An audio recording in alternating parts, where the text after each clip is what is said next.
सोचिए, middle east में एक जंग छिड़ती है और हजारों मील दूर हमारे बटुए पर इसका असर पड़ता है। ये कोई कहानी नहीं बल्कि आज की आर्थिक हकीकत है। तो चलिए इस कनेक्शन को गहराई से समझते हैं और देखते हैं कि कैसे एक दूर का संकट हमारी रोजमर्रा की जिंदगी को सीधे तौर पर छूता है। सवाल तो यही है ना, कि आखिर कैसे हजारों मील दूर हो रहा एक टकराव हमारे पेट्रोल पंप से लेकर शेयर बाजार तक सब कुछ हिला सकता है। चलिए इस पूरे कनेक्शन को एक एक करके समझते हैं। तो इस पूरी कहानी की जड़ है एक खास ज्योग्राफिकल लोकेशन। और ये सिर्फ पानी का एक रास्ता नहीं है, ये समझिए कि ग्लोबल इकोनॉमी की नस है। हाँ, स्ट्रेट ऑफ हॉर्मुज, ये नाम याद रखना जरूरी है।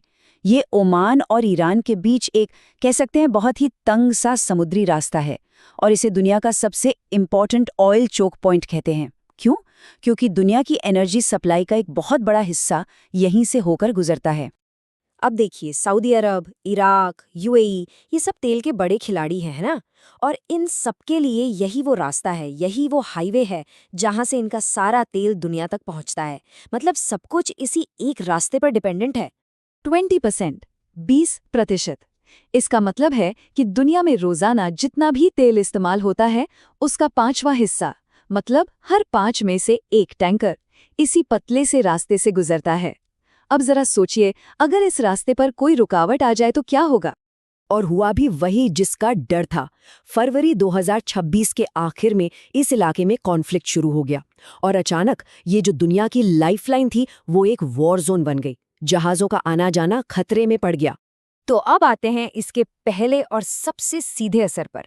जैसे ही हॉर्मुज में टेंशन बढ़ी ना, पूरे दुनिया के एनर्जी मार्केट्स में जैसे भूचाल आ गया। और असर कैसा था? बिल्कुल तेज और जबरदस्त।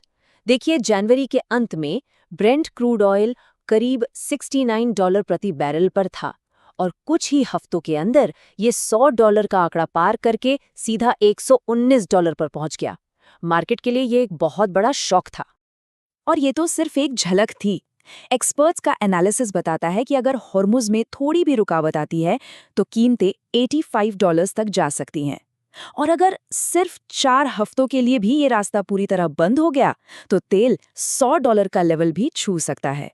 तो चलिए अब इस ग्लोबल कहानी को भारत के चश्मे से देखते हैं, क्योंकि जब भी दुनिया में तेल महंगा होता है ना, तो इंडिया की इकोनॉमी पर इसका असर बहुत सीधा और गहरा पड़ता है। ये चार्ट हमारी डिपेंडेंसी की पूरी कहानी बताता है। भारत अपने टोटल क्रूड ऑयल इंपोर्ट का लगभग 47%, मतलब करीब करीब आधा हिस्सा मिडिल ईस्ट से मंगाता है। और ये वही इलाका है जहां स्ट्रेट ऑफ हॉर्मज है। मतलब साफ है, हमारी आधी एनर्जी सप्लाई सीधे सीधे उस कॉन्फ्लिक्ट जोन से जुड़ी हुई है। और बात सिर्फ मिडिल ईस्ट की नहीं है। ओवरऑल देखें तो भारत अपनी ज़रूरत का 85% से भी ज़्यादा कच्चा तेल बाहर से खरीदता है। तो जाहिर है, जब हॉर्मुज जैसा इंपॉर्टेंट रास्ता खतरे में पड़ता है तो हम पर इसका असर बहुत तगड़ा होता है। तो इकोनॉमी पर झटके का पहला सिग्नल कहाँ से आया? स्टॉक मार्केट से।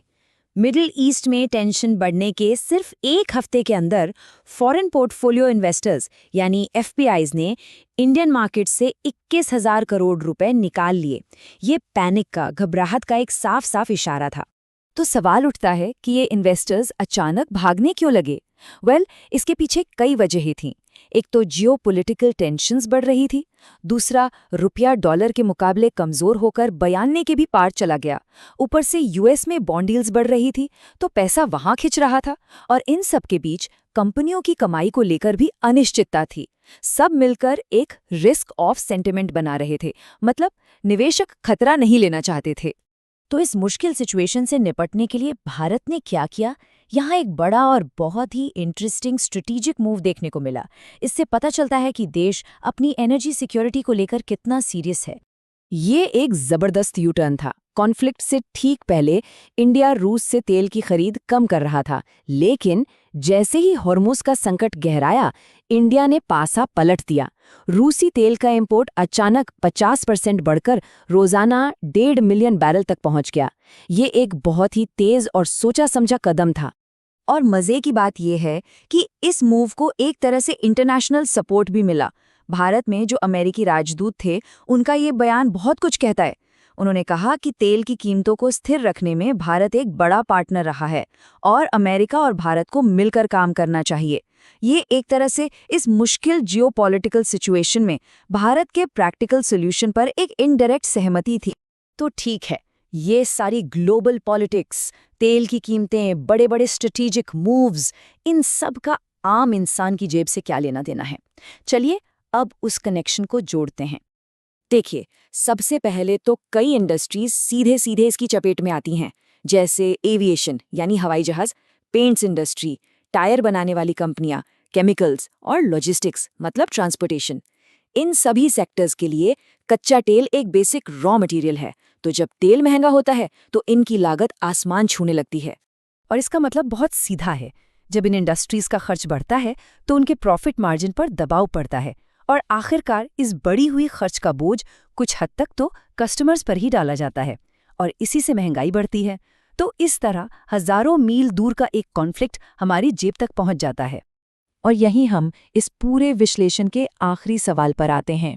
आज की इस कनेक्टेड दुनिया में जहां बाजार और अर्थव्यवस्थाएं एक दूसरे से इतनी मजबूती से जुड़ी हैं, क्या कोई भी संकट सच में दूर होता है? स्ट्रेट ऑफ हॉर्मुज का ये पूरा मामला हमें बताता है कि शायद इसका जवाब नहीं है।